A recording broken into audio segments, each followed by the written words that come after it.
Bentrovati, non siamo in onda, in realtà siamo in onda perché oggi c'è una puntata iper speciale dedicata alla festa di questo momento, oggi è il sabato del Carnevale, abbiamo pensato bene di condire questa trasmissione un po' improvvisata perché sono venuti dai loro rispettivi carnevali, dal loro posto di lavoro, diciamo, i personaggi che adesso vado ad illustrarvi e a presentarvi. Siamo in molti, tra l'altro ci sono anche degli ospiti che già conoscono questo studio, che già avete visto altre volte e con immenso piacere sono ancora seduti a questa tavola. Allora, la Zanzega è arrivata alla sua 14ª puntata, io ringrazio l'iconoscopio numero 2 di inquadrarmi in questo momento, è arrivata la sua 14ª puntata dedicata ai carnevali. Ovviamente non potevamo parlare di tutti i carnevali italiani, tantomeno dei carnevali delle Tre Venezie, abbiamo così scelto qualcuno che poteva arricchirci, diciamo, di pezzi di storia, di cultura, di enogastronomia e di folklore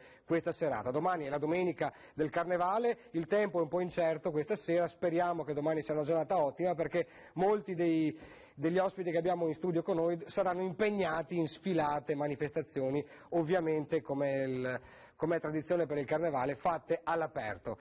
Io inizio a presentarvi i nostri ospiti di questa puntata della Zanzega e ringrazio intanto il buon Ivo Gallo, che è ovviamente sempre circa alle mie spalle, come i personaggi che vedete dietro di me. Infatti mi stavo preoccupando, ero quasi geloso che non mi avessi presentato perché sono molto interessato a quello che verrà fuori sui personaggi che stanno dietro di te. Li abbiamo drogati con delle anfetamine per mantenerli in piedi un po' di ore e poi a metà trasmissione verranno rifocillati con del raboso del Piave, non con dell'Amarone della Valpolicella in questo caso, perché sono di Verona e poi vi spiegheremo. Abbiamo a partire dalla mia destra, quindi alla vostra sinistra, Fernando Nando Celotto, che per oltre 20 anni, se non sbaglio, sei stato il presidente del Carnevale Cigliense. Ci sei? Certo, certo. Eccolo qua. Allora, sei stato presidente, Carnevale Cigliense, oppure il Carnevale dei ragazzi di Ceggia si dice anche, no? Certo, certo. Che è dedicato ai ragazzi, che ha compiuto, se non sbaglio, adesso poi entreremo nel dettaglio di questa bellissima manifestazione, 61esimo compleanno ufficiale, e avremo anche alcuni spezzoni che ripercorrono un po' la storia di questa manifestazione che ha portato il carro del Carnevale di Ceggia in tutta Italia e anche in alcune zone del mondo, perché poi i carri vengono smontati e riassemblati in altre manifestazioni. E poi ci spiegherete cosa c'è dietro un carro, perché io da qualche anno lo vedo di persona dal palchetto di Ceggia, tra l'altro domani sarò con voi, sperando che la voce rimanga, e quindi mi piacerebbe anche a me trasmettervi l'emozione che ogni qualvolta si vive proprio in questo meraviglioso carnevale che porta decine di migliaia di persone nella piazza di Ceggia, ridente località nella provincia est di Venezia, ok Ivo? Bravissimo, hai detto tutto. Tu sei cresciuto da quelle parti, quindi conosci. Io tra l'altro c'è una cosa in più, mio padre,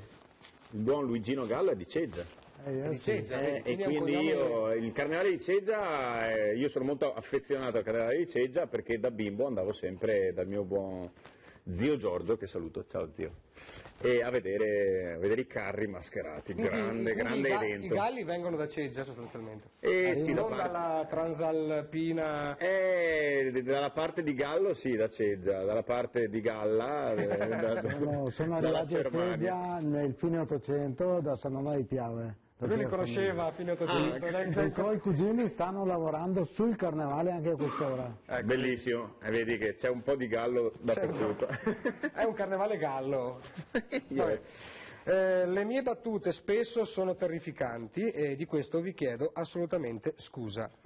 Ok, andiamo avanti con Tamara, anche tu sei una rappresentante del Carnevale di Ceggia, una carrista, sbaglio? No, giusto. Che detto così, un carrista sembra un militare all'assalto. Sono una carista da molti anni ormai. Alle tue spalle c'è la chioma bionda che poi sentiremo di Valentina, che saluto e ringrazio, poi abbiamo Luigi, che dir si voglia. Buonasera a tutti. Anche tu lavori per mesi, no? Alla produzione di questi carri. Sì, da agosto fino a questi giorni qua che sono cominciate le sfilate. Lavorate? Siamo impegnati all'interno dei capannoni. Vi trovate tipo di sera a lavorare? Di sera, nei fine settimana, non esistono più sabati e domeniche, è un po' così.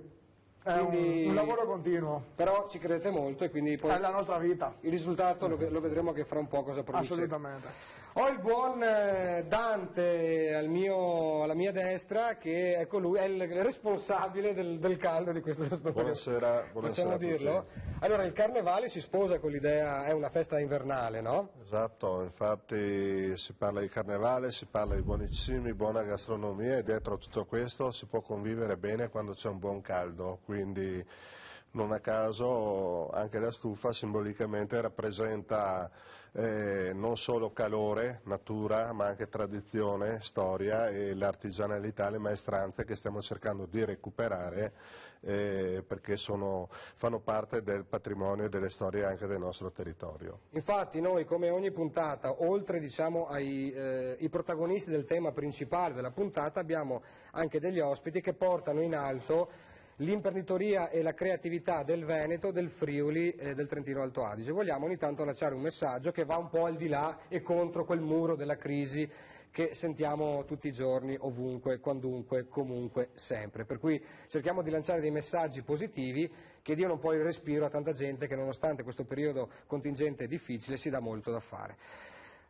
Gli ospiti che ho alle mie spalle ve li presento con calma fra un pochino, intanto faccio il giro naturale di questo tavolo, il tavolo della Zanzega, perché ho finalmente ancora una volta, non più al telefono ma di persona questa volta, il professor Rurato, eccolo qua. Grazie di essere intervenuto. Grazie dell'invito.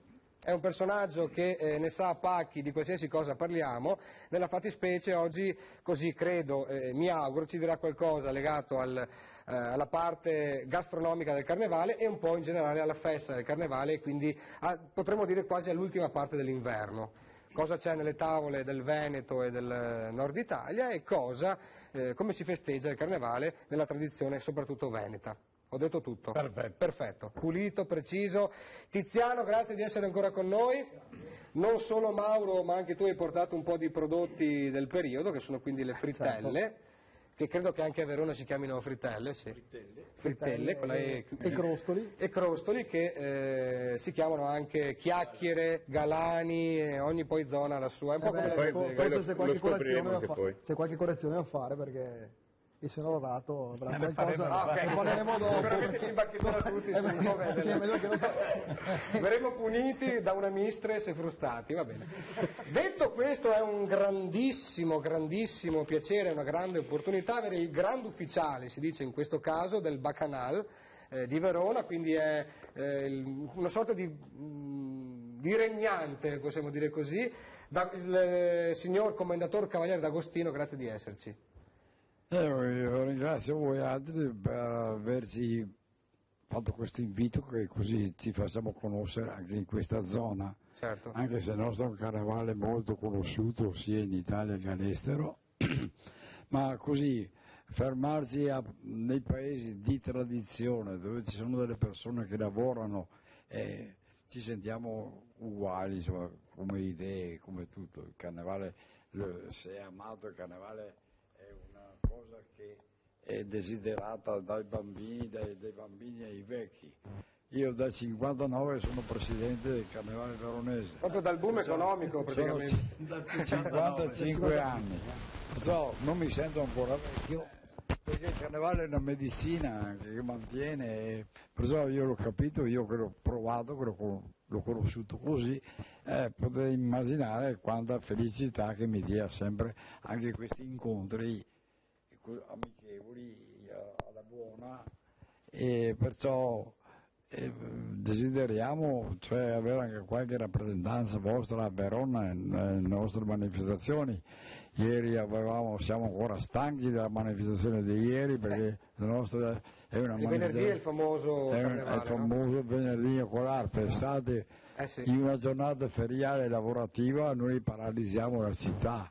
Eravamo partiti ai miei tempi, eravamo partiti da niente, oggi invece... Io ho visto di persona cosa combinate a San Zeno e devo dire che c'è un degno, come si dice alle mie parti, dei cari, incredibile. Che io mi congratulo con i caristi, anche qui dico caristi per capirsi, ma dico so quanto lavoro costa fare un carro, so quanto lavoro c'è, e poi adesso almeno da noi c'è ancora, cominciano sempre con le nuove regole perché... La sicurezza, non è che bisogna, c'è anche la burocrazia entrata anche nel carnevale. Che sia facilitato questo lavoro. Eppure siamo arrivati anche noi a avere dei carri semoventi, via Regini, e facciamo anche una serata in notturna per solo i carri illuminati, che la faremo il 30 di marzo. Ah, quindi post, diciamo... Sì, perché li lasciamo riposare un po'. Poi dobbiamo farlo perché altrimenti cominciano a smontare i carri e non si può più.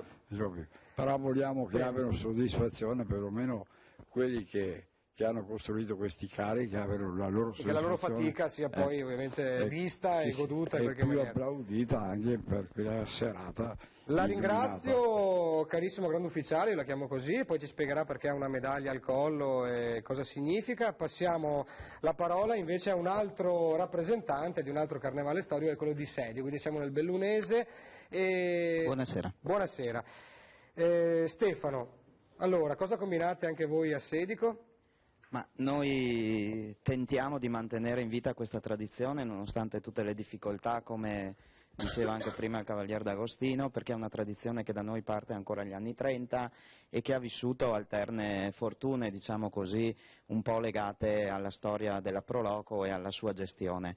E negli ultimi 20-25 anni lo sforzo che stiamo cercando di fare è quello di riportarla in auge, e ci siamo riusciti, siamo molto contenti, perché ormai Sedico per la provincia di Belluno è il carnevale più importante dal punto di vista delle maschere, delle allegorie, dei carri mascherati, quando invece poi a Belluno ci sono manifestazioni che hanno tradizioni diverse, come sono i carnevali di montagna e quindi i concorsi dei volti lignei, che sono comunque iniziative che noi cerchiamo di portare nella nostra sfilata per far conoscere anche queste tradizioni appunto più dei carnevali di montagna e di alta montagna.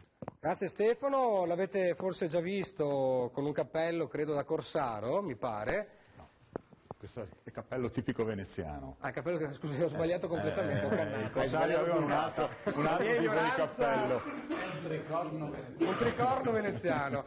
Mauro Cadamuro, che è uno chef, è già stato con noi ospite, diciamo che anche la preparazione che hai fatto quell'altra volta ha avuto un successo incredibile, e quindi parlavamo della soppacoada. Ed è stata un piatto che forse voi non conoscete, ma poi ve lo spiegheremo casomai. È un po' come la pearà per noi che non conosciamo, no? Questo scambio culturale, ed è stato a parte che la cucinate in maniera stravolgente. Grazie di esserci, caro Mauro. Perché sei venuto col tricorno?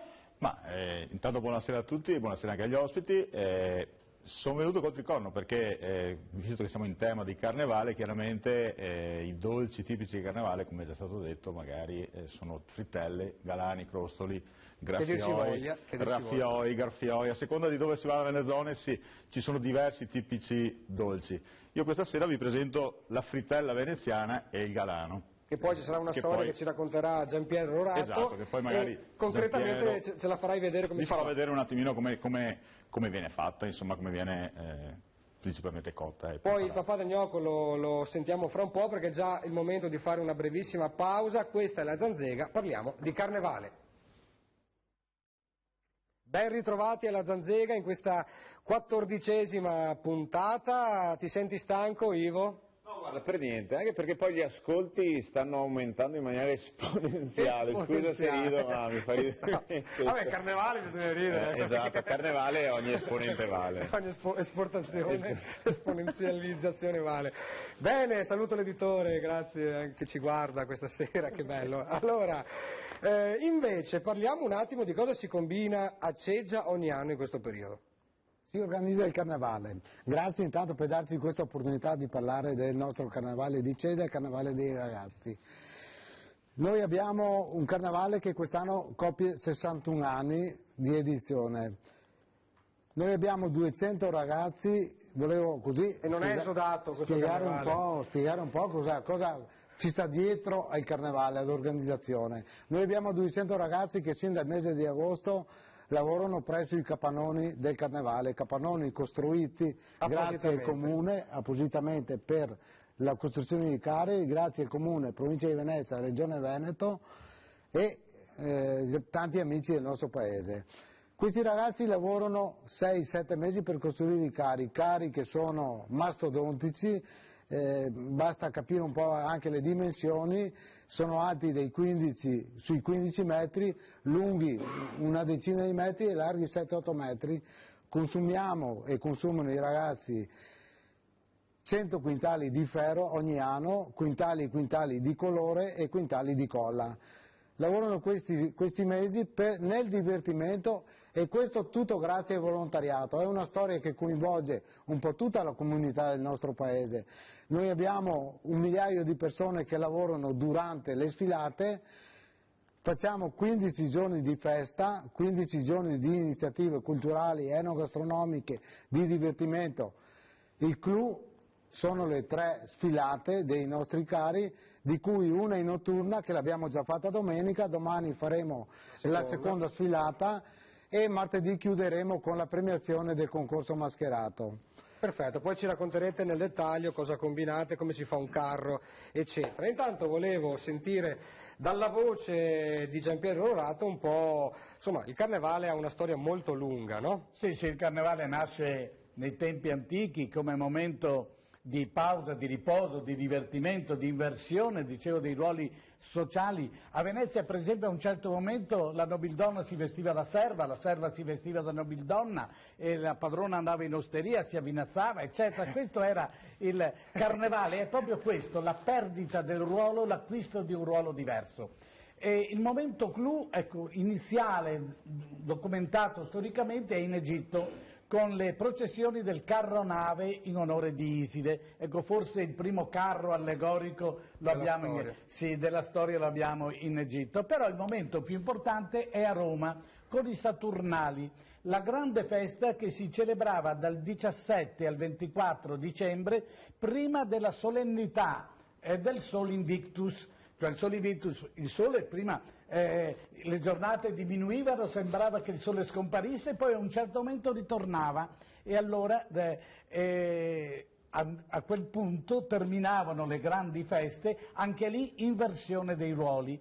Poi sappiamo che il Carnevale approda come momento principale a Venezia, ed è a Venezia che cominciava esattamente il 26 di dicembre e durava fino all'ultimo giorno, cioè al giorno che precede il primo di Quaresima, il mercoledì delle Ceneri. Ecco, storicamente il Carnevale ha queste date, questi appuntamenti. È legato a doppio filo con la cristianità, ovviamente. Dopo si lega anche con la cristianità, in verità è una festa pagana, perché se c'è l'inversione dei ruoli sociali e anche morali, significa che è veramente una festa pagana. Molto laica come questione. Sì, è una festa molto molto laica. Benissimo, poi Giampiero più avanti ci spiegherai un po' cosa si consuma anche in questo periodo e perché si chiama Carnevale soprattutto. Volevo un attimo al volo sentire la viva voce del papà del gnocco, che ce l'ho qua, eccolo qua. Allora. Grazie per la partecipazione, che ci avete invitati. Questa è una maschera, il papà del gnocco di Verona, è nata in un rione di Verona ma è diventata la maschera più importante della città per la sua tradizione, 484 anni, è la maschera più antica d'Italia. Il nostro giorno di Carnevale si fa solo in un giorno solo, il venerdì gnoccolar, ma con questo venerdì gnoccolar non finiscono le tradizionali sfilate del Carnevale a Verona, perché ogni domenica tra Verona e provincia abbiamo 5-6 sfilate per 2 mesi consecutivi. Ammazza, sì. Tutti i paesi della provincia, sfilate a non finire, fino anche a sforare naturalmente la Quaresima, sì. Perché nei paesi fanno il Carnevale meneghino, si dice, non so, il Carnevale milanese, che sfora e si fa anche dopo la Quaresima.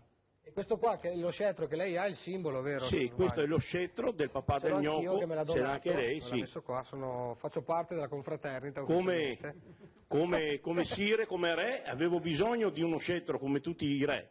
E non è più bello di fare una forchetta con un bel gnocco sopra, non c'è stato, è stato proprio indovinato, ecco. La nostra è una tradizione che si basa sugli gnocchi,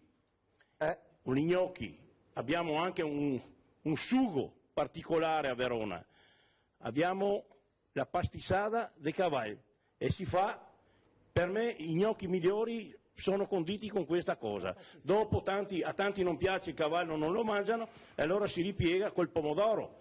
Però la morte dello gnocco per me è la pasticciata di cavallo. Sarebbe uno stracotto, o sbaglio? Sarebbe uno stracotto, sì, sarebbe uno stracotto. È successo dopo una battaglia alle porte di Verona, e lì c'erano tanti cavalli morti, hanno detto perché buttarli via, i veronesi, persone intelligenti, hanno detto ce li mangiamo. Aspetta, tenga, grande ufficiale. Ieri sera voleva la carne perché la pasticciata del cavallo la va messa su tanta carne e tanta cipolla per far sparire il sapore della cipolla. Da deve bollire tanto. Mia moglie l'ha già messa su ieri sera, ma se entrate come entrate nel palazzo, nella casa, ti senti già l'odore. L'odore del pastizzata. Vestiti e tutto. Sì. Che poi è simile, credo, Mauro, allo stracotto di musso, quelle cose. Sì, si avvicinano, come ricette magari poi si avvicinano, però dopo le tipicità sono caratteristiche proprio a seconda del tipo di carne che viene usata. Poi quando i nostri amici se ne vanno, dobbiamo spiegargli cos'è la soppa coada e loro ci danno invece in cambio loro in cambio ci danno no, bisogna andare là a Verona, così come per la soppa coada bisognerebbe andare o Treviso a Motta o a Treviso. Quindi io a San Donà non posso mangiare a casa mia a dieta, devi restare a dieta, non c'è l'aria giusta, Bene, allora volevo salutare anche i nostri, come si chiamano, facente parte della congrega. Sì, fanno parte della corte del papà del gnocco. Alla mia sinistra qua c'è il maggiordomo, tipicamente maschera veneziana, che annuncia il papà del gnocco nei luoghi dove deve andare. Se è un sire dovrebbe quello che lo annuncia. Alla mia destra... Le spalle, scusatemi. Sì. Alla mia destra abbiamo... si chiama macaron, ma nel senso che una volta la pasta non aveva tutti i nomi che ha adesso, si chiamavano tutti macaron, la pasta, spaghetti, mie spaghetti, mia penne, gnocchi, era tutti macaroni. E allora è rimasto questo nome, macaron, sì, è rimasto questo nome e sarebbe la persona che una volta eleggeva il papà del gnocco, sarebbero i capifamiglia del rione di San Zeno. Eleggevano loro il papà del gnocco al suo interno e eleggevano quello che sembrava il più vispo, il più matto, il più Quindi quest'anno hanno individuato lei. Quest'anno hanno individuato me proprio. Quest'anno hanno individuato me. Sono recidivo, sì. Che anche se non ha avuto l'ordine diretto da... È già recidivo, l'ha già fatto 2 volte e questa è la terza. Ecco, il maggiordomo aiuta anche a vestirsi il papà del gnocco, perché è vecchietto, ha 484 anni, porta bene, però bisogna aiutarlo a vestirsi. Ok, allora il grande ufficiale a Chiosa ci spiega perché avete queste medaglie, lei ha una medaglia particolare. Non parlo per concorrenza, parlo che secondo i nostri storici Verona era una città romana. Lo sappiamo, sì. È ricca di monumenti ancora. Guarda, appunto le testimonianze che ci sono. Perciò noi ci reputiamo di venire dai momenti di Attella. Cioè, le attellane, sì. Le attellane. Le manifestazioni attellane venivano proprio dall'epoca pagana, erano i primi carnevali che noi reputiamo. Perché si chiama Baccanal? Perché veniamo da Bacco. Perciò non abbiamo testimonianze scritte da allora, ma abbiamo una testimonianza dal 531, dopo che avevano avuto 3 momenti, cioè l'epoca pagana, le corse del Palio, l'insurrezione sanzenata, ecco, abbiamo la nostra storia. Baccanale, quindi è una tipica festa pagana. Molto interessante. Per quello che mi diceva lei prima, la medaglia, questa noi la reputiamo, ma non ridete perché io raccolgo anch'io quello che mi hanno insegnato. Allora, voi giovani siete tutti uguali. Che dicono che questa medaglia, sia antica dopo la più antica dopo la zarettiera d'Inghilterra. La giarrettiera d'Inghilterra. All'ordine della giarrettiera, Ah, ok. subito dopo viene questo. Ho capito. Grazie Giampiero. Comunque, siamo tutti orgogliosi di raccontare le nostre storie, le nostre cose, Questo è il che bello. unite tutte assieme faremo.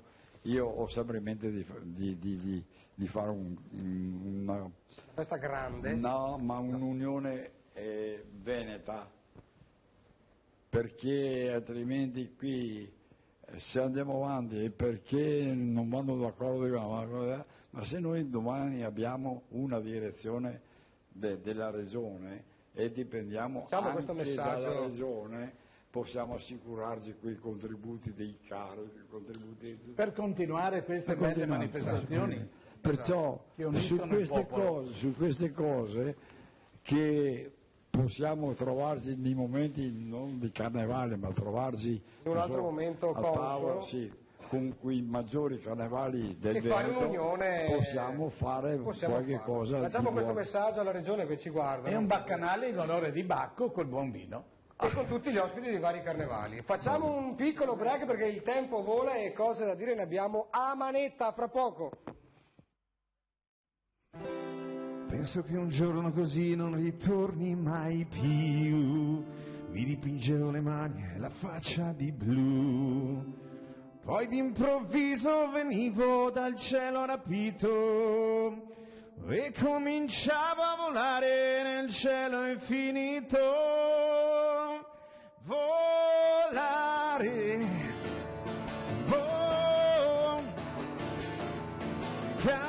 cantare, al blu dipinto di blu, felice di stare lassù, e volavo, volavo felice più in alto del sole, ancora più su, mentre al mondo pian piano spariva lontano da qui. Una musica dolce suonava soltanto per me. Volare,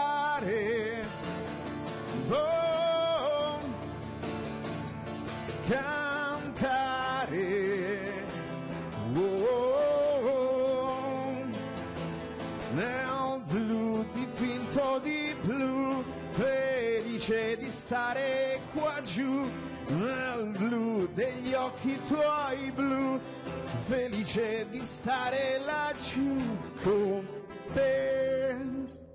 Ivo Gallo, bravo Ivo, bravo Ivo Grazie, Gallo. grazie. Allora, Ivo, tra l'altro sei stato a indagare un attimo su qualcosa, tu avremo un servizio poi. Sì, dopo il canto del gallo. Sono andato a chiedere un po' alla gente sui nomi dei dolci tipici del carnevale. Con cui ne parleremo poi ampiamente con Mauro che indossa il tricorno veneziano e che ci farà le frittole o frittelle che dir si voglia, quindi un cibo fritto sostanzialmente, Mauro. I dolci carnevaleschi per tradizione frittelle e galani sono fritti, poi hanno una tradizione, una loro storicità di cui magari più dettagliatamente magari ce ne parla Giampiero che conosce molto bene la storia della frittola e dei galani veneziani, che è quello che poi vi farò vedere con gli ingredienti. Anche con l'impasto proprio? Ma diciamo che è proprio la parte dell'impasto, però questi sono gli ingredienti, vi farò vedere la cottura e come si tira i galani, insomma, ecco, come si stendono. Giampiero, il carnevale, ci diceva Mauro, ha questi dolci, ma il carnevale ha anche un significato. Beh, la parola carnevale si compone di due termini, carnevale, dove il vale, ciao, il saluto romano, ciao, non si sa se significhi comincia la Quaresima, quindi ciao carne, finita la carne, oppure viva la carne, che è il carnevale, il momento della festa della goduriosità. Sì, quindi grasso, eccesso, festa. Ecco, esattamente. Allora, questo è il carnevale. E pensa che a Venezia le frittelle sono arrivate nel 1200. Però sono di origine romana. Nel De Agricoltura di Catone, secondo secolo a.C., si trova la ricetta dei globi, globus sic facto. In pratica è fatto esattamente come la frittella veneziana attuale, meno l'uvetta, a volte i pinoli, ma con in più il formaggio, che i romani usavano il formaggio. Per addolcirla la passavano sopra il miele e quindi era il dolce loro di queste feste. I romani, come si sa, portarono dappertutto dove andarono quanto avevano, portarono la loro cultura, la loro tradizione, andò anche in Oriente. Nel 1200 un medico che conosceva l'arabo, per incarico della Repubblica di Venezia, Giambonino da Cremona si chiamava costui, tradusse una parte di un dizionario medico-gastronomico arabo e fra cui tradusse anche la ricetta della zelabia o zelabia ed era la frittella, come lo conferma 300 anni dopo il dottor Alpago, che anche lui tradusse un'altra opera. Lui era medico mandato da Venezia a Baghdad a curare la colonia veneziana che era Baghdad. Baghdad una volta era la più bella città della Persia. Ma non solo, era la più bella città. Fa conto che attorno al 1000, 1200, 1300 non c'era città bella come Baghdad. Pensate adesso com'è Baghdad. Pensate. E poi si dice che la civiltà va avanti, non è affatto vero, a volte va anche molto molto indietro. Ebbene, lui traduce e pubblica un libro, Arabicorum nomina, i nomi arabi, e ritorna alla zelabia, dà la ricetta e finisce con queste parole, e a Venezia si chiama fritola. 30 anni dopo, Bartolomeo Scappi, cuoco papale, fa un libro di ricette, quelle che serviva, lui è stato cuoco di 3 papi, un libro di ricette dove dice, e presenta anche questo dolce, lo chiama frittelle alla veneziana.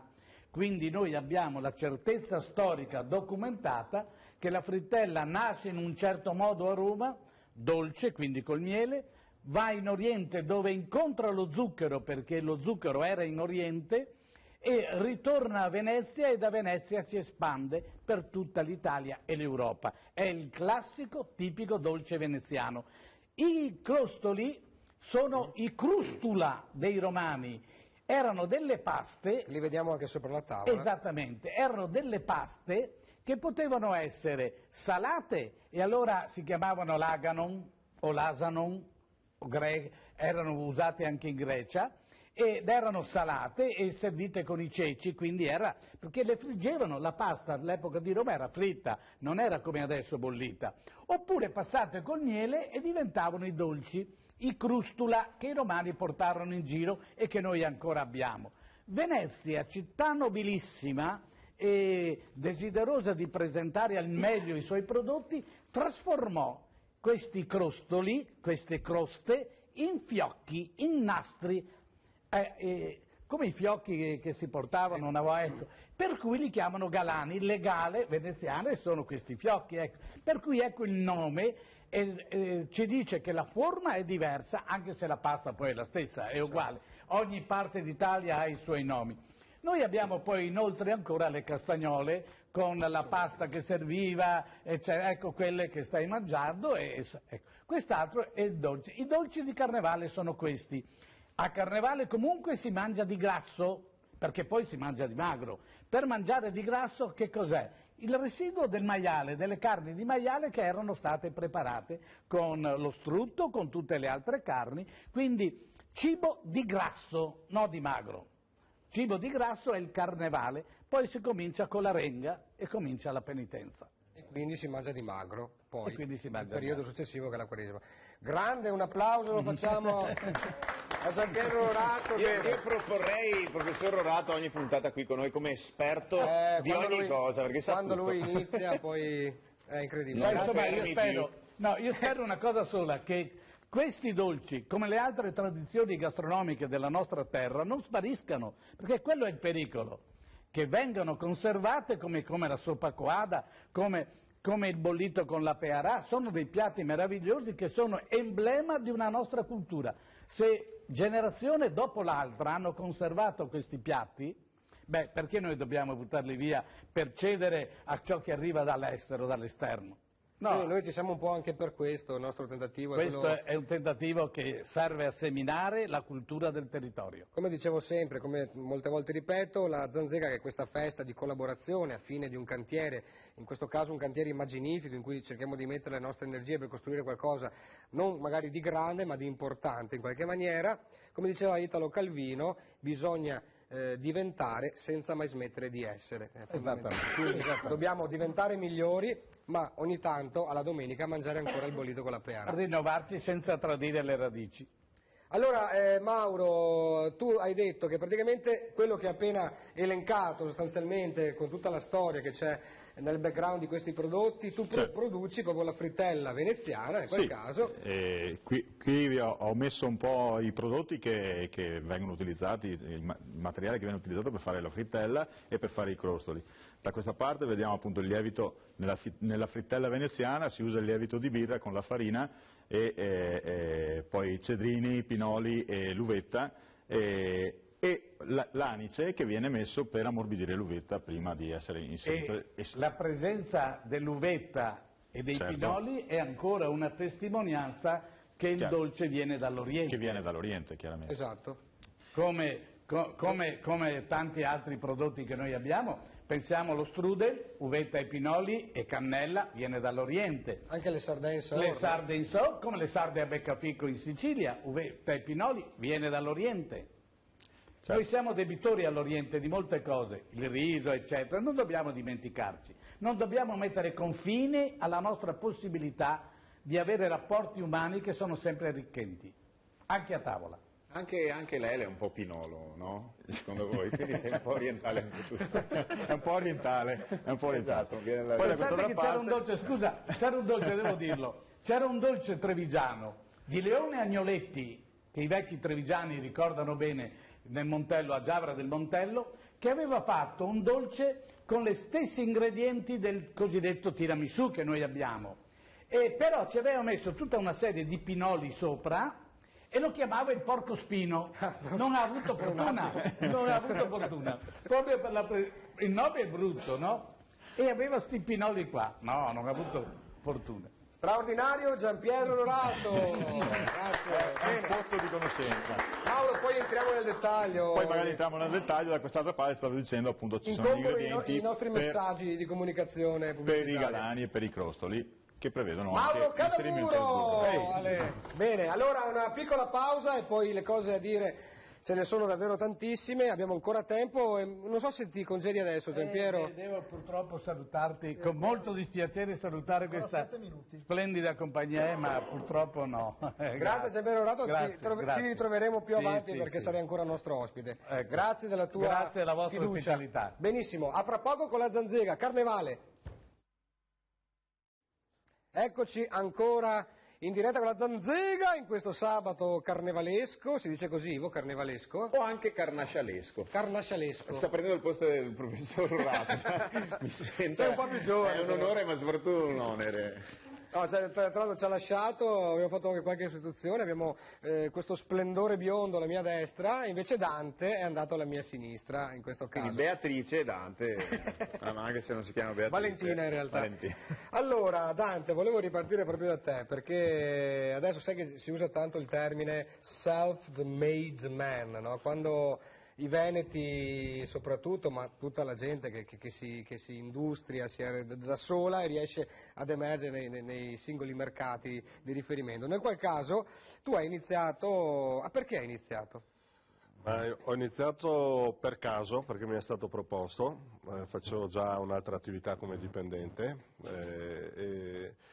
però c'era la voglia di fare, di mettersi in discussione, a 20 anni mi sentivo già vecchio, so fare solo questo, per cui ho detto se non Sembrava faccio di adesso, essere bloccato da qualche parte. Poi magari quando hai famiglia e impegni è più difficile cambiare radicalmente il tipo di mestiere, quindi ho fatto una scelta importante perché sono andato comunque per un paio d'anni a Modena, sulla zona Sassuolo dove c'è la patria della ceramica, lavorazione eccetera, e ho scoperto un mondo dell'industria, vicino all'industria c'era comunque una piccola nicchia di un artigianato molto importante. Quindi, tu hai iniziato lavorando alla ceramica? Sì, la produzione di stufa in maiolica, però vai a collaborare con le aziende che producono la materia prima, quindi le maioliche. Quindi c'è un'antica tradizione faentina e poi che si è sviluppata nei tempi nelle valli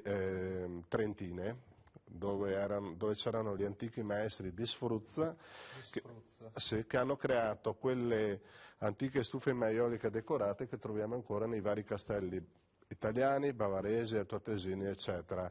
Le stufe in ceramica erano la rappresentanza in questi vecchi castelli, in queste vecchie ville dei signori, rappresentavano anche la storia della famiglia con delle raffigurazioni proprio con le scritte in gotico, con tutte le decorazioni, rappresentavano proprio anche la storia della famiglia, quindi il marchio, i simboli, stemma, diciamo. esatto.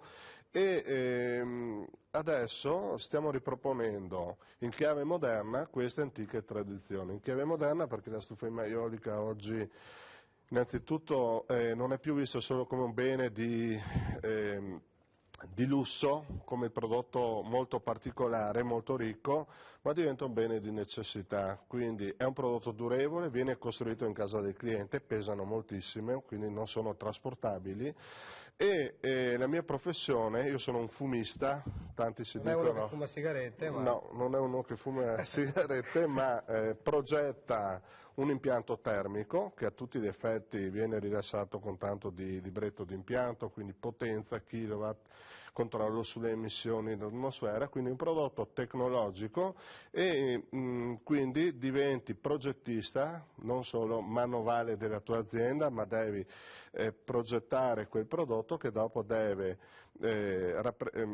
dare il suo risultato, quindi oltre che riscaldare deve anche essere quell'oggetto d'arredo che diventa simbolicamente la cosa più importante all'interno della casa. Quindi, il classico esatto. storico focolare. E quindi è una forma di utilizzo dell'energia alternativa per il riscaldamento della casa. È una forma... In questo periodo poi, voglio dire, non solo... chiaro che costerà un po' di più probabilmente, ma una volta che ce l'hai... È un investimento importante iniziale, però è un prodotto che si paga a un riscontro molto veloce, ma direi di più da questo punto di vista. Quando si parla di territorio, visto che si parla sempre in questi ultimi anni, c'è crisi, però bisogna, nel mio, cerco un po' di fare opportunità anche di questo e ho imparato, e c'è sempre da imparare, anche un aspetto molto importante. Una volta da boccia tagliavano gli alberi per mettere magari il mais fino lungo il fosso perché dava un certo reddito e abbiamo un po' snaturato anche le campagne da questo punto di vista.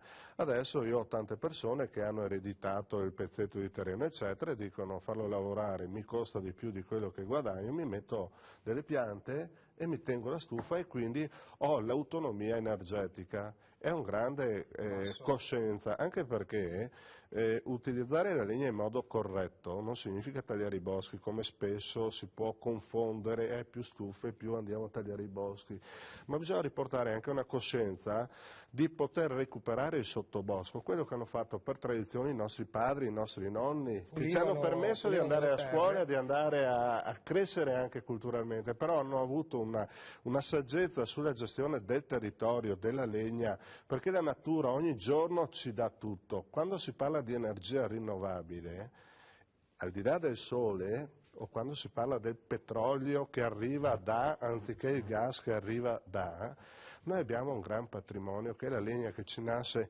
e è riciclabile. La legna è un ciclo di vita della pianta che si rigenera, dobbiamo toglierla, usarla per utilizzo commerciale e artigianale. C'è un equilibrio come il ciclo di vita umano, quindi dobbiamo recuperare, non stiamo inventando niente di nuovo, stiamo riportando in chiave moderna ciò che è sempre esistito. Per millenni si è fatto. Senz'altro.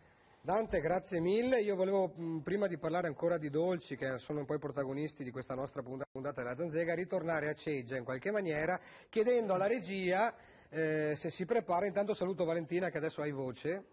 Buonasera. Anche tu sei una facente parte degli organizzatori dei carri, proprio di quelli che... Sì, diciamo che io come tante altre ragazze entriamo in una fase successiva rispetto al vero e proprio momento iniziale. Ci vogliono omoni come Gigi. Esatto, quindi comunque noi affianchiamo i nostri uomini nella costruzione, talvolta anche comunque proponendo dei dolci o una semplice compagnia ai capannoni, ma diciamo che poi nella fase finale della costruzione ci rimbocchiamo le maniche tra la carta, la colla e infine anche la pittura, insomma cerchiamo sempre di collaborare, di essere presenti chiaramente nei limiti di tempo di ciascuno. Della vita normale, della quotidianità. Esatto. Della quotidianità. In più noi ragazze comunque abbiamo, se posso dire, un ruolo importante nella costruzione proprio anche dei costumi e nell'ideazione delle coreografie e delle musiche che durante la sfilata poi vanno anche Sì, ho presente queste grandi 100 persone che precedono il carro, esatto, che ballano, danzano, vestiti. Esatto, sì. Il lavoro non è solo legato al carro fisico, ma tutto il resto. Esatto, quindi c'è una preparazione di mesi per recuperare le stoffe, cucire, tagliare e poi cercare le stesse musiche per Adesso infatti vedremo, Valentina, intanto vediamo il primo pezzettino di video che ci mostra com'era un tempo l'antico ormai carnevale di Ceggia. Voi regia. Ecco, qui si vede proprio, saranno gli anni 60, 54. 54. Valentina. Primo anno. Valentina. Non era ancora nei pensieri dei... Allora, questi erano gli anni che furono, adesso, ecco, vedete, vediamo ancora qualche immagine, quindi erano un po' dozzinali rispetto alla tecnologia che si utilizza adesso. Nando, tu qualcosa hai visto, non i primi anni, ma quando eri bambino, come te lo ricordi questo carnevale? Come lo trasmette il video, d'altronde c'è stata una crescita esponenziale del nostro carnevale di Ceggia, siamo arrivati nel 2014 qui cari che possiamo vedere essendo presenti domenica 2 a Ceggia, si possono ammirare i carri che costruiscono i nostri costruttori che lavorano tutti quei mesi, che sono carri che non hanno niente a che fare con i primi, però si vede la crescita esponenziale che hanno avuto in tutti questi anni. Qua si vede, se non sbaglio, una sfilata un po' più vicina ai nostri giorni, credo siamo intorno 2006. Già vedete come il carro assume delle dimensioni come quelle attuali notevoli, quindi nulla da invidiare ai carri allegorici di Viareggio. Quindi se ho capito bene, domani a Ceggia c'è questa cosa qua, ancora più grande. E quindi ci sono questi carri alti anche 15 metri, cos'è? Sono 3-4 piani di una casa, sono altissimi. Sì, ecco, anche quest'anno, 2014, ormai abbiamo passato la metà, stiamo ultimando questa manifestazione del 2014. Noi durante la settimana, al di là della prima domenica che abbiamo fatto in notturna, sotto l'effetto delle luci, abbiamo fatto un grande spettacolo del gioco di acque, colori e fuoco, bellissimo, apprezzato da tutto il pubblico che arriva a Ceggia, che arriva da tutto il Veneto e dalla Bassa Friulana. Abbiamo una grande partecipazione del pubblico noi a Ceggia.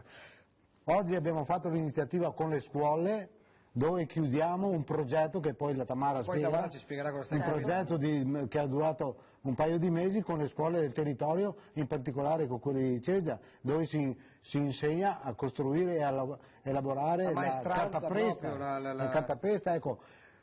Questa sera abbiamo l'iniziativa con i giovani, con il gruppo locale sempre a Ceggia, con i mascherati.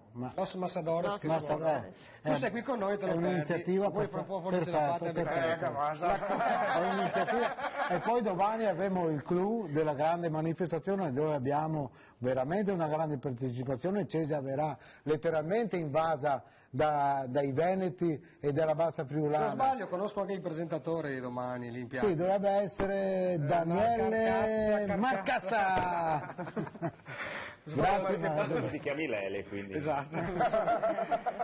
Va bene, poi con Tamara vedremo un po' anche questo aspetto importante. Hai sentito di trasmettere questa maestranza ai bambini in modo tale che imparino sin da piccoli l'arte della cartapesta, che poi diventa quei carri enormi che abbiamo visto. Oggi abbiamo terminato in piazza con la giornata dedicata alle scuole, dove sono stati presentati tutti chiuso il progetto con delle mostre, dei ragazzi, una grande festa con tutti i bambini in piazza, che è stato bellissimo. Benissimo.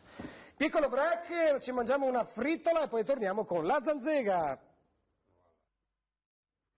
Eccoci in diretta, durante la pausa noi abbiamo assaggiato le frittelle perché c'era un po' di famanza, come si suol dire dalle mie parti. Allora, a proposito di frittelle, di dolci, eccetera, Tiziano, tu insomma fai questo di mestiere sostanzialmente, c'è un periodo dell'anno in cui ti occupi anche di questi dolci. Noi siamo un panificio, però facciamo anche pasticceria, quindi in questo periodo qua quello che si vende di più, quello che la clientela chiede e non sa rinunciare sono le frittelle, i crostoli ogalani e le castagnole.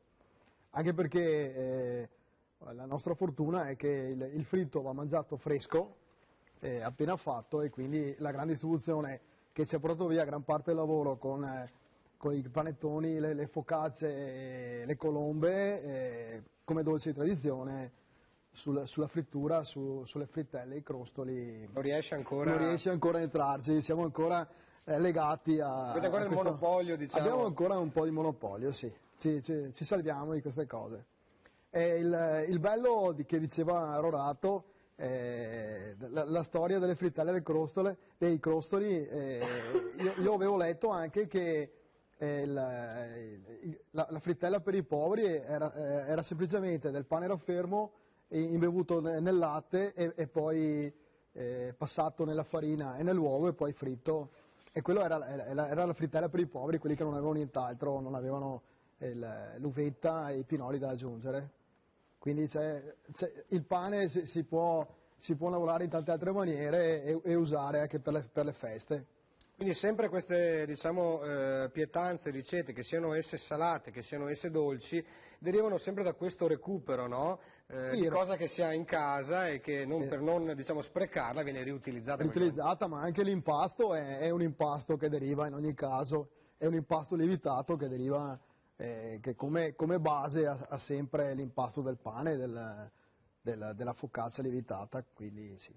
In questo caso assume... La base è sempre quella, poi la frittura gli dà quel gusto, quella sfrontatezza, diciamo, data anche dal periodo, dalle feste. Quindi è più grasso, il grasso e più calorica. Sì, l'esuberanza della festa, della gioventù. Io mi sposto un attimo, mentre Tiziano sta appunto parlando, dal buon Mauro.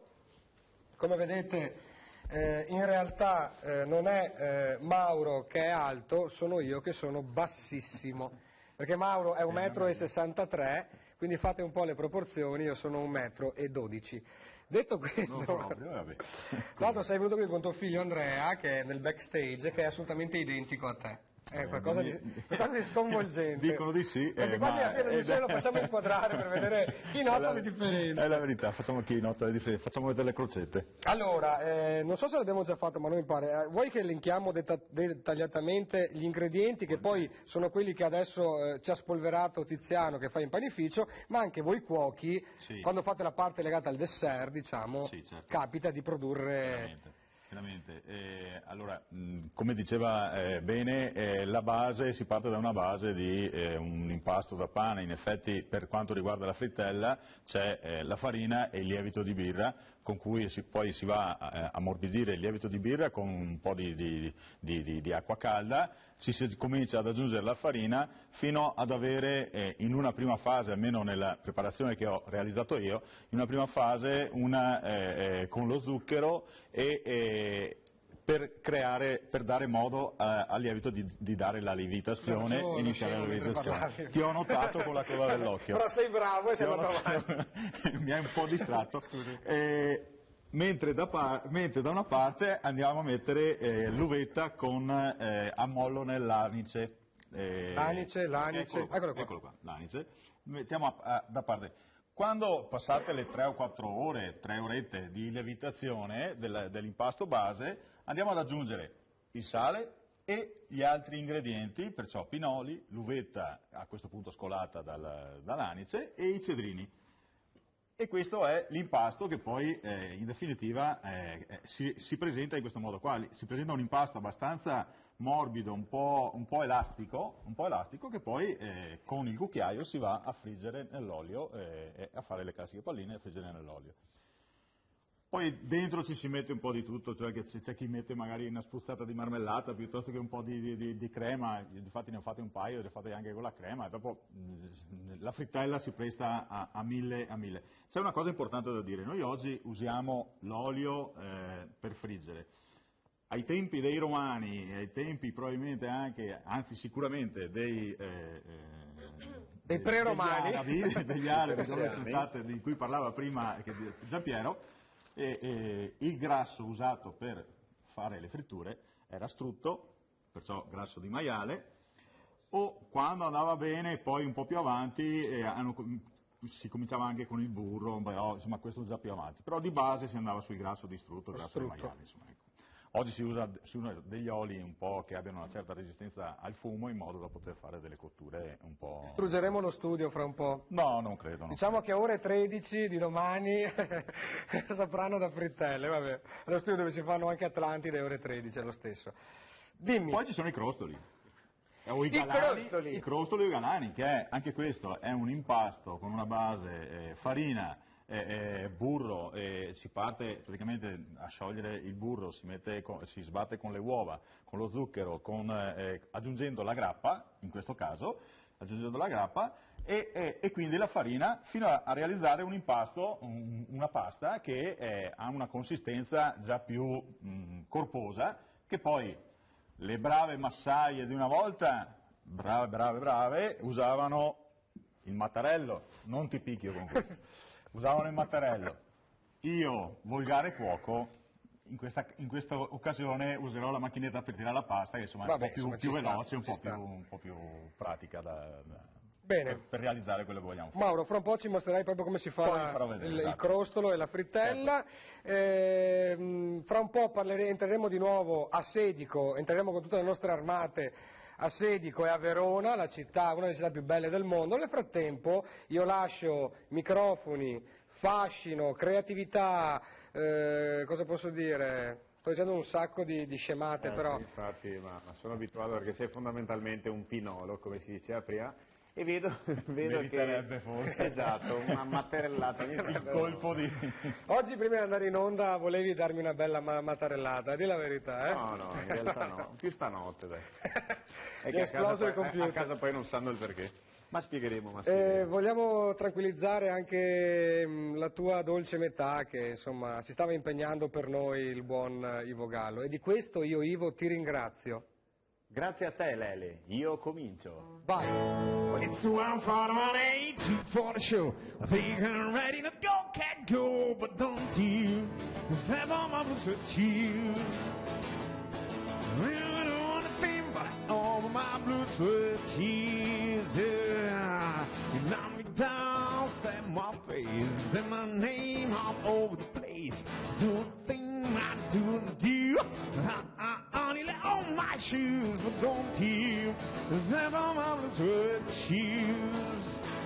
I don't think about it, all my blues with shoes.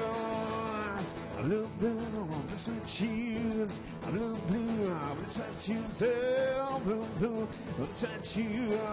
I look blue, the sweat shoes.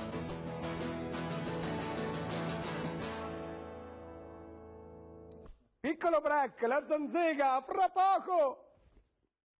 Eccoci rientrati, i profumi già si sentono nell'aria quest'oggi e i profumi che si sentiranno anche a Sedico, credo. Stefano, allora? Sì, per noi il mese di febbraio è stato un mese molto intenso. Tra l'altro noi domani, domenica 2 marzo, recupereremo una sfilata che abbiamo dovuto purtroppo annullare a causa del maltempo che abbiamo avuto in queste settimane, e quindi domani ci sarà l'ultimo appuntamento pubblico con il recupero del Carnevale dei bambini, che è una giornata che noi dedichiamo interamente alle famiglie, ai bambini, con l'animazione, la tradizionale passerella delle mascherine e soprattutto il coinvolgimento delle scuole materne elementari del territorio che partecipano partecipano e iniziano con i bambini appunto già delle scuole materne, delle scuole dell'infanzia, a entrare nello spirito e nel mondo del nostro carnevale. Dicevo, per noi è un mese intenso quello di febbraio, perché per noi il carnevale è un'occasione anche per proporre tante altre iniziative anche di animazione culturale ed enogastronomica, di valorizzazione del territorio. Iniziamo con l'elezione della Miss Carnevale, quindi con la valorizzazione di una bellezza nostra tipica del luogo, e poi continuiamo con le serate gastronomiche, quindi con la valorizzazione della cucina tipica bellunese, e poi ci sono gli appuntamenti più importanti, che sono sicuramente le sfilate dei carri e dei gruppi mascherati, ma abbiamo anche 3 serate che sono dedicate al teatro dialettale, e soprattutto da 2 anni abbiamo 2 iniziative alle quali teniamo in modo particolare. Una è un concorso di pittura che abbiamo voluto intitolare alla memoria di Livio Maraga, che è un nostro collaboratore che non c'è più, che per anni era un artista molto eclettico, per anni è stato anche il pittore dei nostri carri mascherati, e quindi organizziamo questo concorso di pittura che intitoliamo alla sua memoria, e poi i quadri degli artisti che partecipano a questo concorso li mettiamo all'asta e il ricavato lo doniamo ogni anno in beneficenza. E l'altra iniziativa che proponiamo da 2 anni è il concorso fotografico aperto a tutti quanti, con cui vogliamo far sì che fotografi, professionisti ma anche amatori in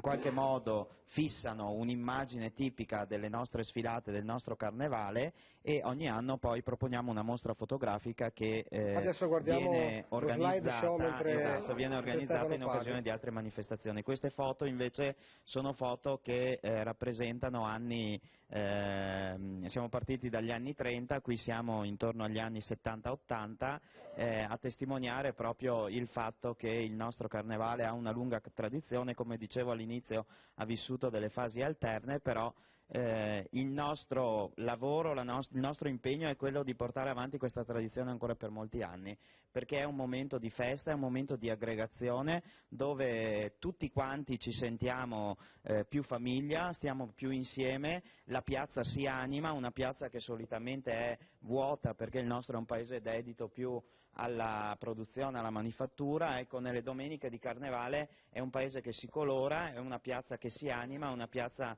che diventa veramente il centro di aggregazione del nostro paese, e noi siamo fieri di questo e speriamo di riuscire ancora per molti anni a portare avanti questa tradizione. Ce l'auguriamo, come diceva Rorato all'inizio, appunto. Uno smette i panni della quotidianità, cambia ruolo e finalmente per una volta ci può essere anche qualcun altro. Il grande ufficiale invece del Bacchanal del Gnocco ci dia proprio una pillola, 2 motivi per venire a Verona e vedere cosa fate. Ma guarda, noi ieri abbiamo avuto un corteo che deve seguire un tragitto di oltre 8 chilometri. La nostra fatica grossa è incolonnare i carri e i 6.000 oltre personaggi, maschere, che sfilano, bande musicali. Ecco, quando riusciamo a far partire il corteo ci sentiamo sollevati, perché prima c'è un caos. Allora cominciano a essere magari la cavalleria, che lì sono 20-22 cavalli che rappresentano una cavalleria, cominciano a andare avanti i carri, tutte le maschere tradizionali e così via, tutta la provincia che partecipano, tutti i loro gruppi. Quando arriva la testa, arriva in piazza San Zeno, dopo gli 8 chilometri, abbiamo ancora la coda ferma. Dove? Su Corso Portanuova. Ah, ho capito. Dove partiamo? Parte da Corso Portanuova e arriva a San Zeno. Facciamo tutto giù dalla città Piacerve, dove merita. Alla sera si respira perché è una specie quando tutte le cose vanno bene, quando non succede niente, quando la ressa delle volte magari rompono qualche vetrina, ma così per la ressa. Oppure magari qualcuno che cade dal carro. Abbiamo le ambulanze, le postazioni ferme, abbiamo le ambulanze in seno al corteo. È un'organizzazione enorme. Impegnativa, sì, impegnativa. Allora io approfitto anche chiedo a Stefano di agevolarmi il gelatone perché il papà del gnocco, quindi lei dov'è che è in questo corteo, dove si mette? Allora, intanto volevo dire due parole sul carnevale. Il nostro è un carnevale popolare, non si divide, ma si può dire così, in due parti. Ci sono tante e tante maschere figuranti a piedi che rappresentano tutti i paesi del Veronese e non solo, perché ne vengono da Mantova e da altri posti, che sfiliamo a piedi. Perciò questo è il carnevale della tradizione del papà del gnocco, perché quando è nato il papà del gnocco nel 1531 non avevano tanta intenzione di fare i carri, le sfilate avvenivano a piedi. Dopo sono nati per questioni, come si dice, di forza maggiore, perché nella città non si potevano avere capannoni a disposizione per fare i carri, ma abbiamo anche noi i nostri bravi carristi, e li chiamiamo così anche noi, abbiamo dei paesi dove non sono finanziati dai comuni di appartenenza, ma si finanziano loro stessi, anzi sono dei lavoratori dell'agricoltura che durante la raccolta delle pesche e delle ciliegie lavorano i suoi campi e dopo si fermano e fanno nei loro capannoni questi carri che non hanno niente da che invidiare a quelli di Viareggio. Sono carri veramente, veramente belli, come saranno quelli di Ceggia, io non metto in dubbio questo, ci mancherebbe altro, ma sono carri che sono arrivati a livello di quelli di Viareggio, di quelli di altri carnevali. Anche voi siete tanti insomma, che lavorate. Siamo tantissimi, tantissimi. Ecco, il papà del gnocco si mette nella sfilata, il secondo, no, prima abbiamo una banda che apre, una banda musicale. Poi c'è il papà del gnocco. No, prima c'è la cavalleria di Tommaso da Vico che ha menzionato prima il Presidente, che sarebbe quel signore che ha, per merito suo, è nato il carnevale di Verona, Tommaso da Vico. Dopo sfila il papà del gnocco. E poi tutto il corteo. E dopo tutto il corteo a piedi, ogni tanto c'è qualche banda musicale per staccare i pesi, e dopo in ultima abbiamo messo i carri proprio quelli da veri carristi, giusto? Da veri carristi. Mi sembra quasi di tornare indietro militare, io non l'ho fatto nei carristi, ero un paracadutista, ma insomma mi ricordo bene i carristi perché a San Zeno c'era la caserma Martini, che era proprio una caserma di carristi, me li ricordo bene che facevano le manovre. Sono finiti i soldi dell'esercito, non hanno più fatto i carri armati. Ecco, bene. Comunque se per quest'anno non avete potuto venire, come ha detto il Presidente D'Agostino, appunto, c'era una marea di gente, voi dovete solo pensare che lo facciamo in un giorno feriale. È un venerdì, è sempre venerdì, non è che si possa fare la domenica, perché la tradizione vuole che sia il venerdì prima delle ceneri. Perciò, se non siete venuti quest'anno, provate a venire il prossimo anno, è sempre il venerdì prima delle ceneri. Venerdì gnoccolare. Venerdì gnoccolare. Il papà del gnocco! Grande! Grazie. Facciamo un saluto anche al Maccarone perché... Grazie. Come si chiama in realtà, nella realtà della vita? Antonio Scarsetto. Vuole un bicchiere pienotto? Da tanti anni nel nostro carnevale. È solo 30 anni. 30 anni. 30 anni. Io un po' di meno. Il Presidente ormai...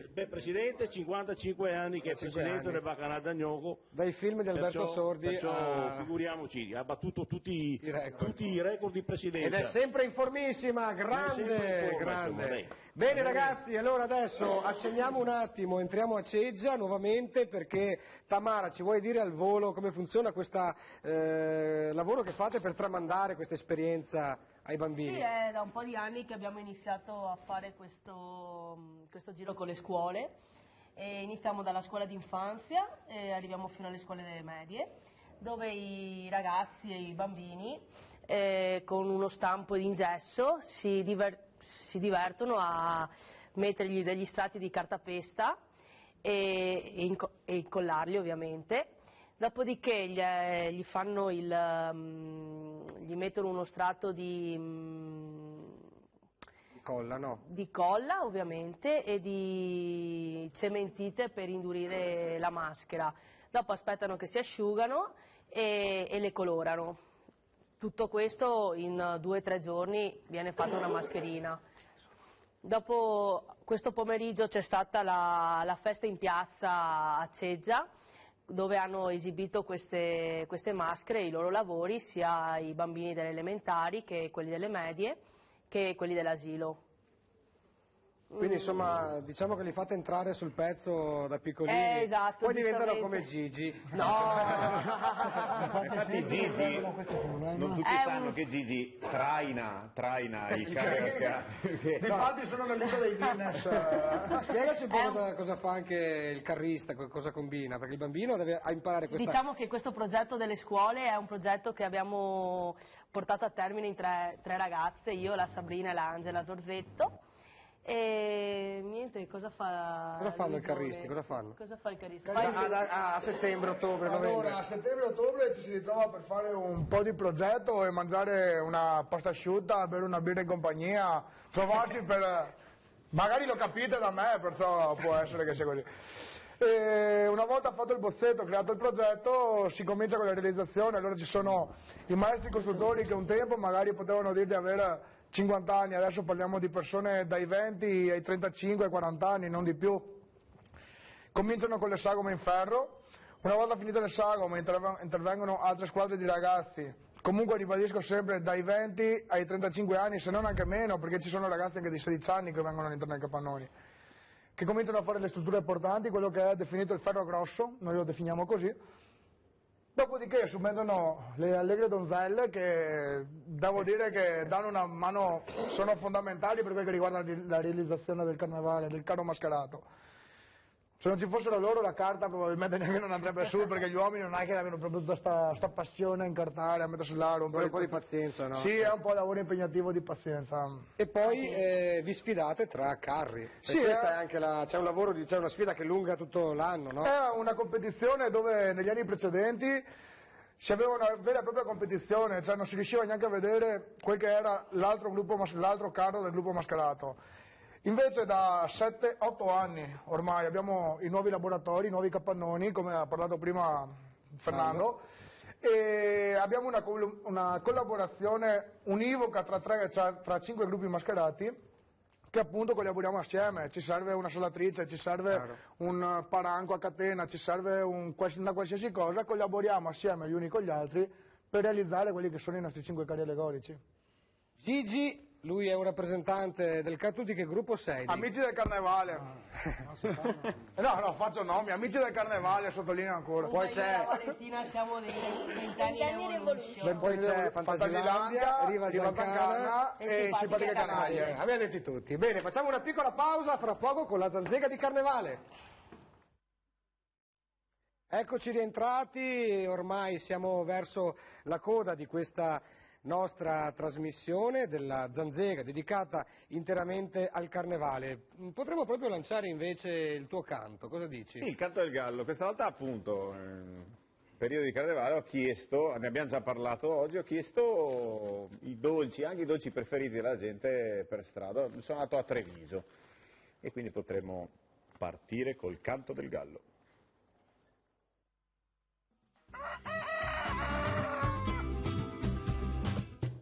Dolci di Carnevale. Dove boh? Dolce di Carnevale? Cigani.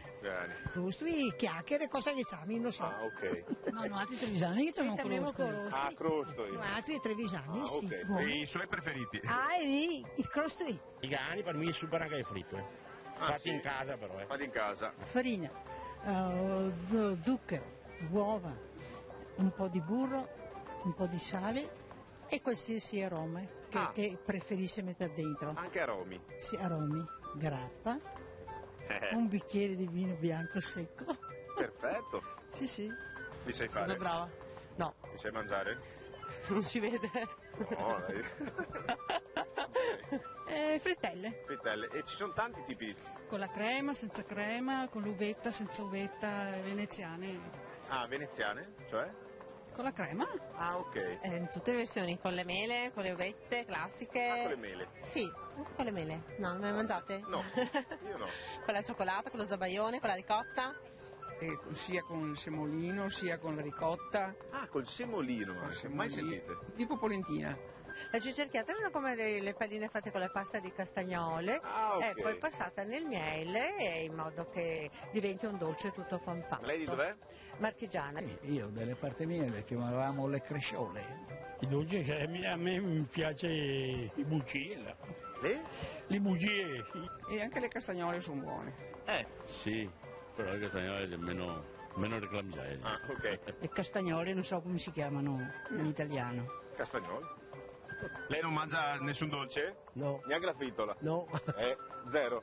Zero. Fritola è anche bella. È bella la fritola. Sì, per dolce è bella, anche tanti che piace. Carnevale vanno bene. Ah. Io piace tanto, altri non lo so. Ah dai, ma ha chiesto anche altre persone, anche troppo che piace. Dai. Non le mangio mai perché io ho il diabete. Accidenti. Allora io mi accontento così. Ma non me ne intendo dei dolci. Neanche uno? Neanche uno. La fritola? Fritto sì, ma no, qui è del carnevale. Grazie.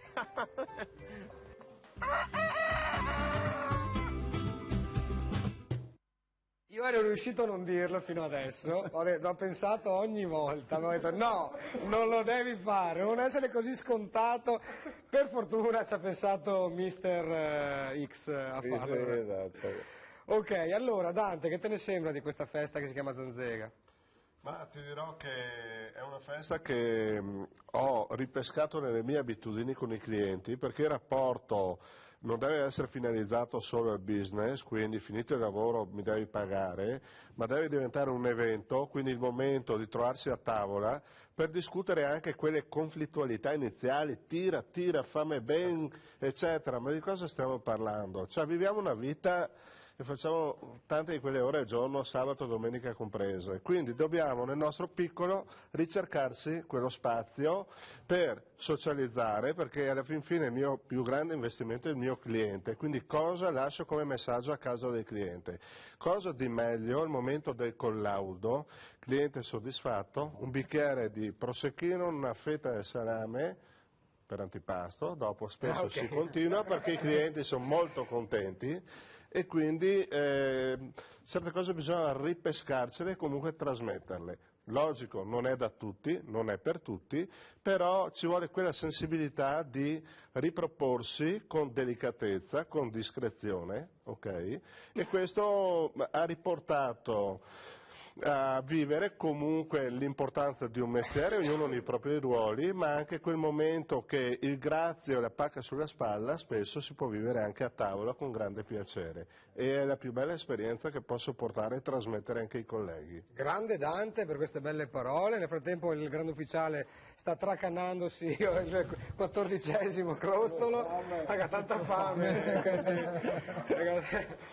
Tiziano, al volo, quando finisce questa festa, quindi fra pochi giorni, si mettono via, diciamo, anche nel tuo negozio le frittelle, le castagnole, e cosa inizia? Iniziamo con le focacce. Con le focacce. Con le fugasse. Con le fugasse. Quindi dopo anche la colomba. Non fare commenti. No, io sulle fugasse. Per fugasse non dico niente, potrei dire tante cose in realtà, ma me ne sto zitto. Immaginiamo, vai. Sì, fugasse e colombe. Quindi il dolce diventa il dolce diventa ancora un dolce povero, la fugassa non è altro che un pan dolce che veniva proposto sulla tavola durante la festa. È emblematico il taglio a croce che richiama... quindi che chiama la puttana. Scusi? Puttana. Ok. La meretrice. No, non siamo in fascia protetta, no? Diciamo che va bene così. Daniele, sì. Visto che domani sei a Ceggia, infatti, come si fa ad arrivare a Ceggia? Che strade si fanno? Dovete prendere esattamente, se venite da ovest, quindi dall'A4 fino al casello di Cessalto, da Cessalto si ha indicazione Ceggia, credo manchino 2 chilometri, oppure se arrivate dalla statale da San Donà da Mestre, San Donà di Piave e quant'altro, si passa a San Donà, si segue la Triestina in direzione Trieste e si imbatte proprio su Ceggia. Diciamo che non sbaglierai strada domani. Non credo, mi auguro di no, insomma. Se che sei cari del Ceggia. Esatto, ma li vedi proprio da lontano. 15 metri, quindi sì. Bene, domani spero di esserci con tutto il mio entusiasmo per la 61esima edizione. Oggi è un po' sì, così, tutto vediamo posto, domani dai. cosa succede. Tutto a posto, Sì, il caso dai. ufficiale ha detto ok, e quindi... Allora, Mauro, scusami se ti distrago dalla tua operosità. Allora, oltre a questi dolci, ci sono 2 piatti al volo proprio che tu puoi consigliare in questo periodo di carnevale per cenare, non tanto per... Piatti, tu intendi dire tradizionali, piatti sì. tradizionali? Beh, insomma, siamo in un periodo invernale, per cui mi viene in mente una tagliatella con l'anara dalle nostre parti, credo che potrebbe essere una buona soluzione per una cena o anche per un pranzo, che chiaramente... Non dimenticherei sicuramente i gnocchi, gnocchi con tutti i sughi che vogliamo. Se vogliamo partire dai gnocchi con la pastisada piuttosto che andare su quelli locali, ben venga. Cioè, siamo in un periodo in cui anche il bollito ancora va. Bollito finché vogliamo, tanto finché fa freddo. Quest'anno non siamo stati graziati dal freddo, però diciamo che nel periodo invernale tutti quelli che sono i piatti carichi di calorie, di grassi, chiaramente sono I piatti dell'inverno. Allora, papà del gnocco. Ecco, volevo ricordare un attimo il nostro carnevale, che è un carnevale benefico. E questo benefico cosa vuol dire? Intanto non ci sono biglietti da pagare per venire a vederlo, perché sfila per tutta la città, non ha un circuito chiuso. Dopo, questa beneficenza è un compito che il Bacchanal del Gnocco, ma tutte le maschere anche della provincia e della città, si impegnano a portare un sorriso nelle scuole. Noi facciamo 400 uscite all'anno, il papà del Gnocco. Più di una al giorno? Sì. Di portare un sorriso nelle scuole, a trovare i bambini, ma a trovare anche le persone in difficoltà, le persone che questo sorriso ce l'hanno un po' precario, nelle case di riposo, dove ci sono degli handicappati, dove ci sono dei bambini portatori di handicap, e portare questo sorriso a loro. Come ripeto, facciamo 400 uscite, naturalmente non può farle solo un papà del gnocco, perché abbiamo delle altre persone che si vestono da papà del gnocco, però per vestirsi devono aver già impersonato la maschera del papà del gnocco. Quindi ex papà del gnocco. Ex papà del gnocco, se no uno solo non potrebbe fare tutto questo. E anche, come mi ripeto, tutta la città di Verona va a trovare nei suoi luoghi di appartenenza le case di riposo, le scuole, gli asili, e anche tutta la provincia fa queste cose. È un impegno molto, ma molto gravoso, però non è grave perché siamo dei volontari, è una cosa che si sceglie, si fa sempre volentieri. Certo. Se fosse il Paron che te le ordina, te che ti daresti 4 ostie, ma siccome che è un volontariato lo facciamo molto, ma molto volentieri, e siamo lieti che ci invitano sempre. Lo diciamo sempre quando andiamo nelle case di riposo o nelle scuole: invitateci, ricordatevi di invitarci anche il prossimo anno, perché non possiamo fare la sorpresa di arrivare là e non aspettano nessuno. Devono sapere che arriva il papà del gnocco o altre maschere assieme. Ecco, questo era il messaggio che volevo trasmettere. Grazie infinite, perché ci stava come chiose di quello che fate. Maggiordomo, allora, cosa diciamo in chiusura di questa Il maggiordomo va sempre col papà del gnocco, perché annuncia l'entrata del papà del gnocco.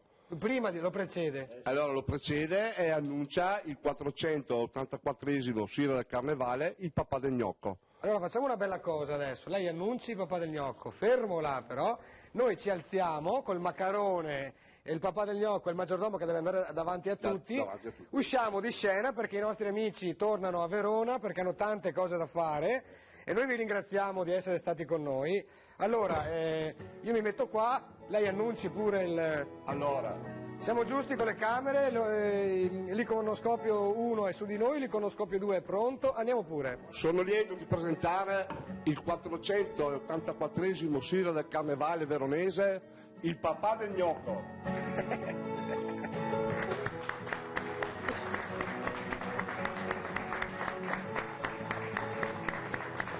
Grazie, grazie.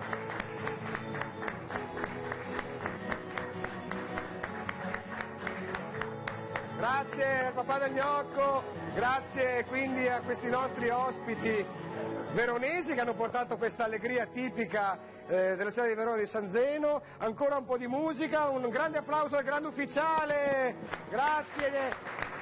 buon rientro nella vostra città, grazie ancora, grazie a Ivo Gallo, ne facciamo una piccola pausa e poi ritorna La Zanzega. La Zanzega, parte finale di questa puntata meravigliosa dedicata al carnevale. Abbiamo congedato il papà del gnocco e la sua corte che se ne sono andati in quel di San Zeno a Verona. Come mi faceva notare adesso Gigi, la tavola c'è sempre meno roba perché ad ogni piccola pausa ci diamo dentro. Allora, noi abbiamo anche una pagina ufficiale di Facebook sia dell'emittente Antena 3 sia della Zanzega, caro Ivo. Sì, importantissimo appunto, basta digitare Antena 3 e su Facebook, sul search in alto e trovate la home, la pagina ufficiale di Antena 3 dove dovete mettere I like oppure in italiano mi piace, così potete partecipare sia a tutte le cose fatte da Antena 3 sia anche a tutto quello che riguarda la Zanzega, che ha la sua pagina sulla quale bisogna mettere mi piace, ma soprattutto volevo ricordare che se avete delle proposte, se avete qualche idea, non mandateci messaggi privati, scrivete proprio sulla bacheca della Zanzega, così anche altre persone possono vedere le vostre idee, condividere e riusciamo magari a creare una sorta di atmosfera zanzeghiana, bella questa, anche in rete. Benissimo, quindi usate questo social network perché insomma noi fa piacere avere i vostri suggerimenti, se volete anche venirci a trovare in studio, insomma noi possiamo anche valutare una vostra partecipazione, basta che ci scriviate dettagliatamente cosa così volete. Ci prepariamo con i microfoni. Esatto. Okay. Volevo a questo punto infatti ringraziare la regia, in questo momento c'è Tony Esposito, Renzo ai microfoni, fonico di regia e ovviamente c'è questa volta Cibo che anche questa volta l'hanno mandato in regia grafica. I nostri iconoscopi sono i migliori del nord-est Italia, tra l'altro faremo delle esterne fra un po' che poi vi mostreremo e io volevo veramente ringraziare tutto lo staff tecnico per la cortezza, la gentilezza e la bontà d'animo che dimostra nei miei confronti, nei confronti di Ivo e di tutti i nostri ospiti. Direi la pazienza che portano. La pazienza che portano perché in onda non si vedono i nostri errori perché loro sono bravi a mascherarli. E ogni volta iniziamo con un'ora di ritardo. Detto questo, Ivo Gallo, vai, facci sentire. Ah scusa, aspetta che mi sposto il microfono, ecco perché sennò...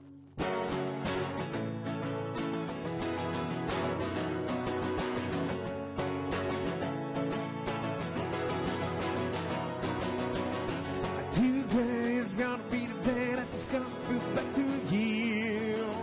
Right now in Shimsang I realize what gotta do. I don't believe that anybody feels the way I do about you now. When on the road we have to walk one hill. When all the light that leads us blinding. There's a man who thinks that right life is sent you, but you don't know how. 'Cause maybe it's gonna be the one who saves me. I'm third wrong. I'm my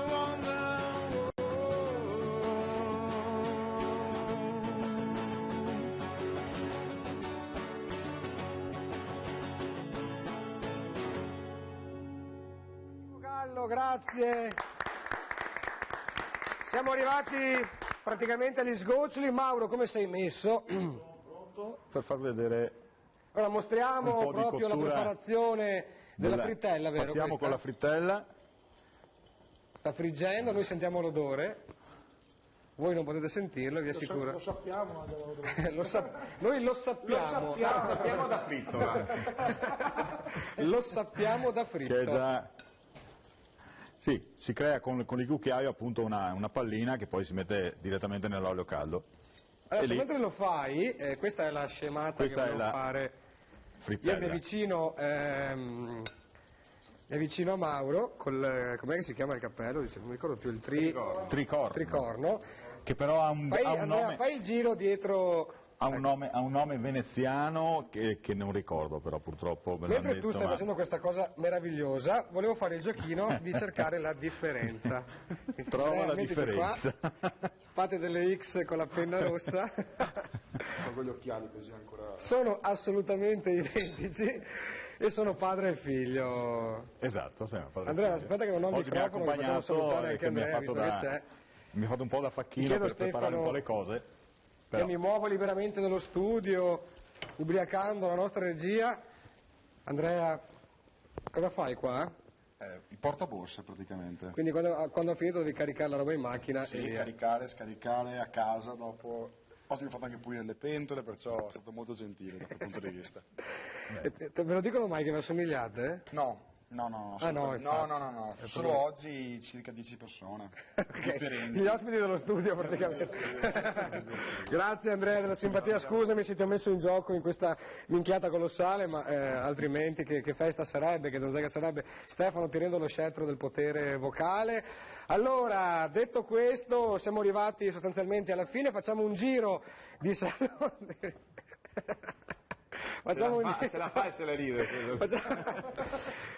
Facciamo un giro di saluti, partirei questa volta da Stefano che rappresenta la Proloco e soprattutto il Carnevale di Sedico. Sì, buonasera a tutti, grazie, vi aspettiamo tutti quanti domani per l'ultima sfilata del Carnevale di Sedico, domenica 2 marzo, per vedere le nostre maschere, i nostri carri mascherati e anche per acquistare i biglietti della nostra lotteria che servono proprio per finanziare la nostra manifestazione.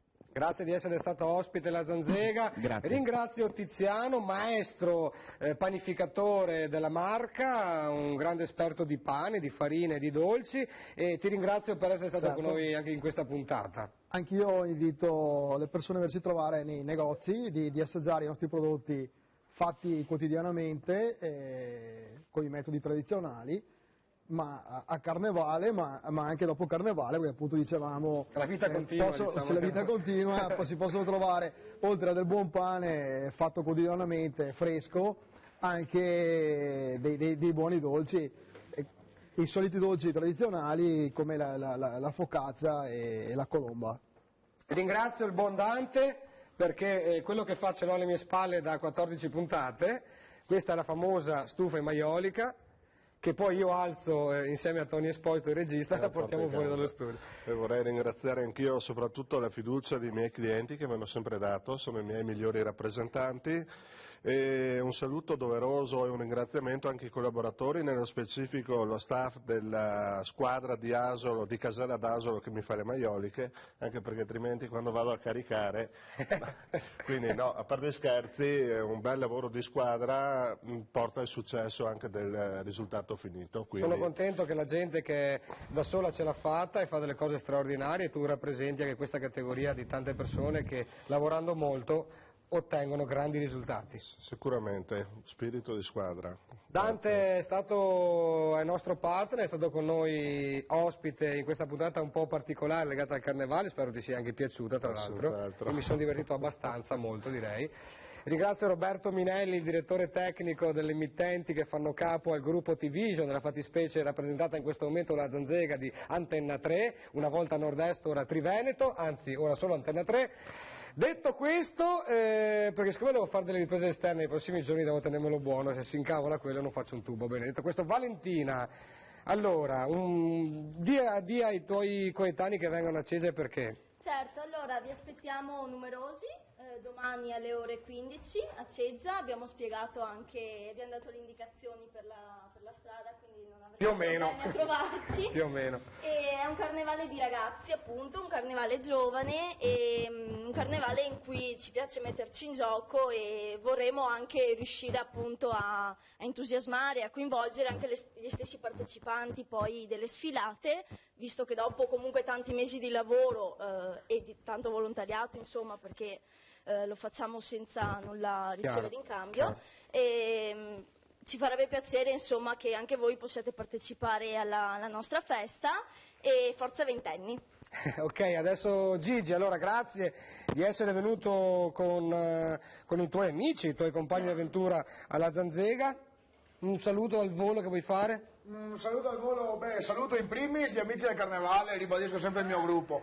No, comunque un saluto generale a tutti quanti i caristi che non sono qui presenti per motivi di lavoro vari ed eventuali, perché comunque stanno cercando di sistemare le varie problematiche per domani. Mi raccomando, domani numerosi e soprattutto anche martedì pomeriggio numerosi, ore 15 in piazza Ceggia. Autostrada A4, uscita Cessalto, statale 14 da Venezia direzione Trieste, da Trieste direzione Venezia e arrivate a Ceggia che se non volete. Perfetto, Tamara, anche tu un saluto? Un saluto a tutti i ventenni, Revolution come la Valentina, al nuovo comitato che fa parte quest'anno che è cambiato, a Nando l'ex presidente.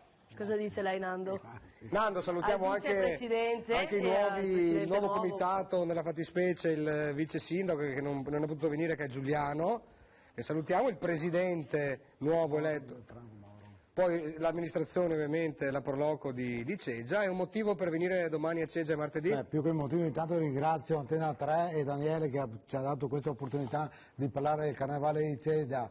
Un appello a tutto il pubblico di Antena 3, che è stato numeroso, che possa venire a Ceggia a darci una mano, perché le 1000 persone che stanno lavorando sul Carnevale hanno bisogno anche di essere sostenute dal pubblico, e certamente il pubblico di Antena 3 può dare un grosso contributo a questo. Perciò tutti a Ceggia domenica, che ci darete una grande soddisfazione a chi ha lavorato 7-8 mesi per costruire il Carnevale di Ceggia. Grazie a tutti. Buonasera. Bene, grazie agli amici del Carnevale dei ragazzi di Ceggia. Mauro, siamo a posto? Bene, allora chiudiamo con... Vieni verso il tavolo tu questa volta, se vuoi portare le frittelle, hai bisogno della mano. Quelle già preparate. Ce la facciamo, Ivo, 2 parole per chiudere. Sì, io chiuderei dicendo che a Carnevale ogni zanzega vale, non l'abbiamo ancora detto, perché il bello del Carnevale, il bello di questo detto è che puoi metterci qualsiasi cosa. Ma Ivo è nato a Ceggia? È nato a Ceggia? No, non proprio nato, io insomma, però sì, appunto. Hai sangue ceciliense. Metà del mio ecco qua. E queste sono le battezze che ci ha preparato il nostro Mauro, che ti ringrazio tantissimo per essere venuto anche questa volta. Un saluto finale, Mauro. Saluto finale, più che altro un ringraziamento, perché è sempre comunque un piacere partecipare a questa trasmissione. Tornerai a trovarci, quindi? Tornerò a trovarvi volentieri, magari con qualche altra ricetta da proporre, sicuramente interessante. Bene, mi sembra che siamo arrivati veramente alla fine. Vi ringrazio tutti, cliccate mi piace sul Facebook della Zanzega e sul Facebook di Antena 3. Noi torniamo sabato prossimo con una puntata dedicata ancora una volta in parte alla cucina, avremo dei servizi esterni, sarà molto interessante. Insomma, andiamo avanti con le nostre energie, con i nostri ospiti, che ogni volta sono sempre molto numerosi. Sì, stavo aspettando che chiudessi tu. Okay. Si passa da 2 a 9, 10, 11. Va bene, grazie a tutti, la Zanzega torna la settimana prossima, è stato un piacere, buon Carnevale, ciao!